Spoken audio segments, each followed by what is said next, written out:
have such a cute belly chain on. You can't even see it though. Can I just film my video like this? Beside the point.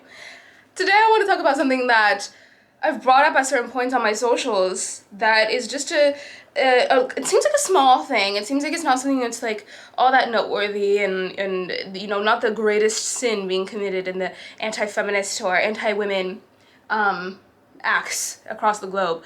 But it is something that I think is really indicative of a larger posture that we have towards women, a larger feeling that we have about the female body, femininity, and how we kind of consider these things to be inherently degrading. And that is an observation about gender neutrality. Ooh, that's a big word for Elmo. Gender neutral. And how a lot of the time, this was something I was observing. I think there were some moms that I was following on TikTok or something who, you know, really wanted to be conscious in the way that they're raising their children and not kind of projecting, you know, and this was a mix of people who had sons and daughters who were wanting to not raise their children with such rigid gender roles. And so there was this desire to raise your child in a more gender neutral way. But I was finding how a lot of these aesthetics just kind of like defaulted to being boyish or being more traditionally masculine.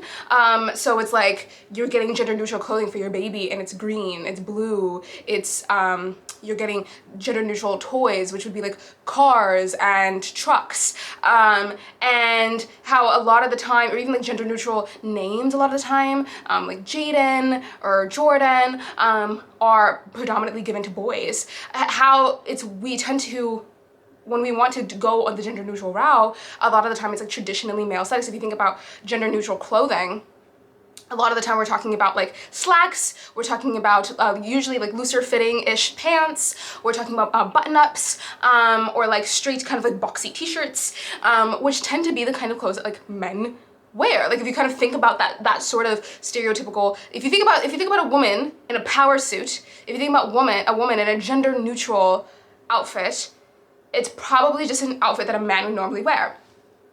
Now, of course, gender is made up, and all of this concept of gender neutral, whatever, and I'm not saying like blue is inherently boy and, you know, slacks are inherently man or whatever. But these are the kind of assignments that we give to these individual ideas, these individual clothing items, colors, hobbies, even so on and so forth. Like we say that these things are some things are boys and some things are girls, or like these things are associated with those respective groups.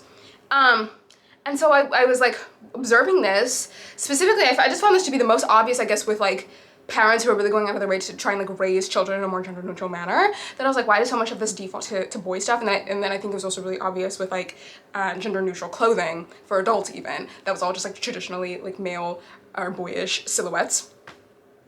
And I think the reasoning for this, the reason why we don't assume that a skirt could be gender neutral, or that a little boy playing with dolls could be gender neutral, comes from the place of feeling like being a woman is degrading. That being a woman is to lessen yourself, or being feminine is to lessen yourself, to engage in things that we consider to be traditionally feminine would be a degradation to yourself, would be a degradation to, you know, another person. If you wanted to make fun of a boy, if you wanted to, you know, emasculate him, make him feel bad about himself, you would call him a girl. If you're particularly profane, you would call him the P word, right? Or you would call him the B word. You would feminize him in some manner because that's degrading. This is super niche. Actually, maybe I won't use this example because it's a little bit aggressive. But even in terms of the way that we talk about each other with profanity, like the B word, the P word kind of being a default for weakness, for if you do something and you aren't feeling brave, if you're feeling if you want to get on a roller coaster, and then you kind of psych yourself out, or you know, you're with a group of friends, like, oh, you're being such a P word, right? That you're being weak, and that's womanhood. Which is why then when we're talking about gender neutrality, but we still want to kind of respect, I guess, the dignity of boys, we wouldn't feminize them. We wouldn't, because kind of gender neutral a lot of the time has more of a positive connotation, and it's a way to not be so rigid with gender roles and not to be so rigid in the way that we treat people and looking at the way a person dresses or the toys that they like or blah, blah, blah. You know, you want to be acknowledging, you want to acknowledge that people are whole individuals and to not reduce them down to whatever you think, whatever we have decided is like the appropriate gender expression or gender performance. Excuse me. So we default to more boyish aesthetics because that is respectable, because that is commendable, that is, you know, how someone who values themselves would move through the world, would be to align yourself with masculine aesthetics. So even using the example of, if we think about a power suit, quote unquote, a woman in a power suit, if we think about a woman who is like a boss babe, if we think about a woman who is someone who holds a lot of power, maybe a wealthy woman, a woman who takes charge, right? If we were to think about the language that we're using here, women who take initiative, women who are the top of the hierarchy, we're always associating that with more either masculine terminology, and then also probably would default it to your head with masculine dress, a woman who is wearing a suit. That would be considered, you know, why can a power suit, power outfit, power, you know, why don't we think about a skirt? Why don't we think about a dress? Maybe you think of like a pencil skirt situation, right? But most of the time, at least in my mind, if I'm thinking about like a woman in like an office setting wearing a pencil skirt, maybe the default is that she's a secretary, or the default is that she's in a position of submission. Actually, no, I had a family friend of mine who she was living in a developing country, and she was working for a bank, and she had a very high level position at this bank, and she walked into an office that was like only with men in the office, and she's there and she's going to be leading the meeting, and immediately the men are asking her to get them coffee, and they're putting in their coffee orders. It sounds really almost just like so stereotypical, like, you know, if you were to kind of think about the most surface level like sexist encounter, you would think about something like that, but it's like that's something that she was actively experiencing up until that might have been last year or something, you know, like when we're supposed to be living in a super progressive time. But it's because that, you know, she's someone who dresses more feminine, but we associate obviously power with masculinity, so you wouldn't want to degrade someone by associating them with feminine aesthetics. It's really interesting. Like I had a mutual of mine comment on on this video when I was talking about this on TikTok. And she was saying how she used to work at a preschool, and that the parents really loved it when she would be working with like the little girls, and she would have them doing more like traditionally like boyish stuff. So she had them like playing with like monster trucks or things like that. She had them like playing outside, getting in the dirt, whatever, like doing more like traditionally masculine things, that they were really like celebratory of that. But then like if a little boy's playing with a doll, like everyone's really afraid, because it's like we really just kind of hold men in very high regard, and we kind of see being a man as being a very good thing. It means you're strong, it means that you're going to take charge, it means that people want to listen to you. So to degrade that by associating that with femininity is, you know, it would be looked at as a degradation. It'd be looked at as like, why are you polluting the beautiful, innocent soul of, you know, a masculine, either, you know, a little boy, or even a little girl by if you're someone who values someone being gender neutral, your child being gender neutral, and you have a little girl, like, it would be looked at as you degrading her in some way by making her then, or at least in that framework, you know, obviously most people are pretty gender conforming and, you know, want their little girls, want their daughters to be with, you know, playing with dolls and in dresses and whatever, which I'm not even really saying there's anything inherently good or bad about that. But like in the framework, specifically a framework that values gender neutrality, there would be a way that we're always going to default to masculinity because we don't want to like offend the value and the dignity of little boys and little girls.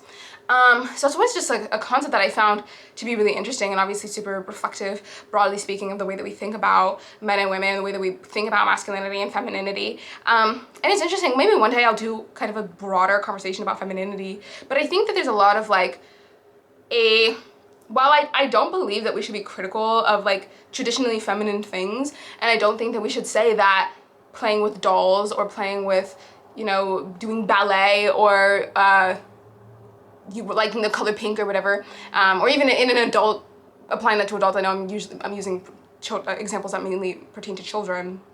I don't think that we should like approach these things as being degrading to a person if they're like associating themselves with feminine aesthetics, even little girls, you know, like if a little girl loves dolls and whatever and she loves playing with princesses and whatever, like I don't think that we should look at that as like regressive or, you know, like problematic or whatever, but I do think that broadly speaking we are due for a reevaluation of the way that we define femininity and masculinity in general. I think like we can acknowledge the ways in which these respective categories are extremely regressive, or the ways in which they have contributed to us living in a very sexist, polarizing world, right? I think like a huge dark underbelly of femininity is weakness. It's a romanticization of being weak. Like there's a desire to be the damsel in distress, a huge romanticization of being saved. Femininity is a lot of the time associated with being small, with shrinking, with having a physically small body, with having a very soft voice, with being extremely maternal towards everyone, towards adults, to the elderly, to babies, to animals. It's always about, it's being extremely giving, taking the shit off your back, and denying yourself in the pursuit of helping other people. We can see those themes reflected really clearly in, I mean, probably the most traditional media that there is, or the easiest example, which would be like princess movies, princess stories, Disney princesses. And so I understand when people are kind of critical, I guess, of their children watching something like a Disney princess film. It might be because of these reasons.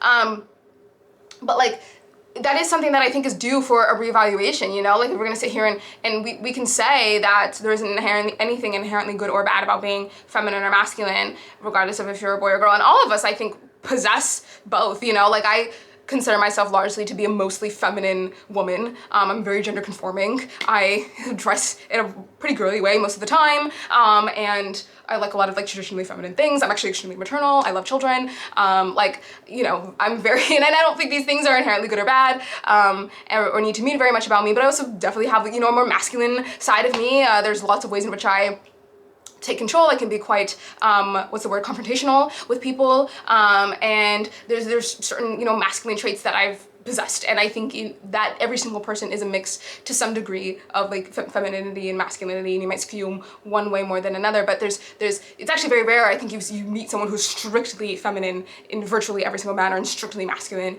in virtually every single manner. Like, everybody kind of has a mix of the two. But I think that we have to think about the ways in which we're defining these different categories and whether or not they are holding people back, whether or not like this romanticization of weakness is useful. And it's hard when you have that conversation, because like, as someone who, like I said, I'm a very feminine woman. I grew up on Disney princess media, and I grew up with really romanticizing these ideas, and I grew up very obsessed with shrinking, and like these things, I get the appeal of it. We reward this in women. We reward that behavior. We say that peak, you know, desirable, good women are obsessed with shrinking, and they're obsessed with getting picked, and they do get picked. Those women who are willing to like give everything in the pursuit of making other people happy, really extremely self-sacrificing women, are the best among us. Like, I grew up with that narrative. So like, even when I'm engaging in feminist conversation, I know that it would benefit me to not be so self-sacrificial. I know that it would benefit me to not romanticize my own weakness and romanticize the idea of someone else coming in to save me. But like, is that easy to just let go of? Absolutely not. Like, I still, you know, have those thoughts in my head where I like myself better if I feel like I'm engaging in feminine aesthetics in a more traditional manner. I like myself better when I'm shrinking. I like myself better when I'm being extremely self-sacrificial. Like, I still romanticize that behavior from myself all the time, and I'll notice certain thought patterns that'll come up. It's actually been a recent example of mine where I've gotten very busy in my life as of late. I've been just like taking on more creative projects and, you know, doing more online. But I am so used to kind of not being as busy, like, especially like, kind of when I was in school, I didn't have as busy of a schedule. Like, I had my school load, and I was working like a couple days a week, but other than that, like, I wasn't like a super busy person that kind of always had something to do and someone to respond to and whatever. And so I was still kind of thinking about myself and approaching my life in that way, where I was like, oh, I'm not that busy. And so I would be super, like, it's something that I like very recently caught myself still doing, where I'm overextending myself, and I'm always offering time that I don't have, and offering energy that I don't have, and saying yes to more opportunities, and taking things off of other people's plate to make their lives easier that I don't really have truly the capacity to answer to. But and then I recognize, like, oh, I've gotten busy in the last couple months, and that's something that I have to like acknowledge and answer to, and I can't, you know, sit here and assume that I have time that I don't have. But there's a part of me that is pushing back against being rejecting people's help, saying that I don't have time to do X, Y, and Z, or I can't offer people as much as I have been able to comfortably offer in the past, because that feels like an indictment on my femininity. It feels an indictment on my virtue, on my value. That's hard then to sit with, you know? So it's important that we have these conversations, and also important that it's very difficult to actualize these conversations meaningfully. Like the practical application of them. Yeah, I think I'm trying to see if there's any point. I think I know I was talking about just the way we think about these different categories, and there's a tons of examples, of course, that we can use with masculinity. I think masculinity really romanticizes being extremely like emotionless, and kind of sees any sort of like emotional expression as feminine and degrading, which is obviously super problematic. Men are human beings who have a whole range of emotions like every other person ever, and it's not healthy for 50% of the population to think that like engaging with their emotions and expressing them is regressive or is problematic in some way. And so we have to think about these categories. So I was kind of bringing all of that up to say that while I'm very much coming from this, like the traditional feminist side of things, where I think that we shouldn't judge anybody for, judge a boy for being more feminine or a girl for being more masculine, like, you know, I feel like that's like feminism 101. I'm not pushing back against any of that, but I am saying that is there a part of us that has like started to have this repulsion or this push away from like feminine aesthetics because we're kind of like noticing some of these parts, like if you do have like a feminist framework of the world and you're like, wait, like I don't like the way that we romanticize women being weak, and so I want to push away from feminine aesthetics or like feminine things that are traditionally feminine media, etc. I want to push away from that, and well, I guess if you want to push away from that in favor of something that's in favor of masculinity, which I don't think is a great idea because there's also a lot of issues with masculinity, our traditional, conventional, heteronormative, whatever definition of these things. Like, I can understand why we have these like, you know, very valid criticisms of like being afraid, I guess, of being traditionally feminine and whatever negative things might be associated with that. But then we also have to have a whole other conversation about the ways in which we degrade women and kind of just like see being a woman as inherently like embarrassing bad thing, so then anything like a woman touches becomes less valuable already, which is like its own whole problem. It's, you know, these conversations can last so long. I know sometimes I sit here and I talk and I'm like, I need 19 other videos in order to fully explain my point. But broadly speaking, I think we have to be more critical of femininity and masculinity, what is being romanticized, what is being encouraged, what is this like thinly veiled attempt at getting to like concealing women, and what is being fueled by a distaste for women that we have, and how much that fuels how we define femininity and how we define being gender neutral. Do we see, you know, a feminine boy as degrading himself, and do we see a masculine woman as her bolstering her value, or her you know, doing something virtuous by like removing herself from like traditional femininity? And like how much does our hatred of women play a role in those ideas? Just lots of food for thought. I feel like I just took a bunch of seeds and just threw them on you, and I hope you water them. That's it. Goodbye.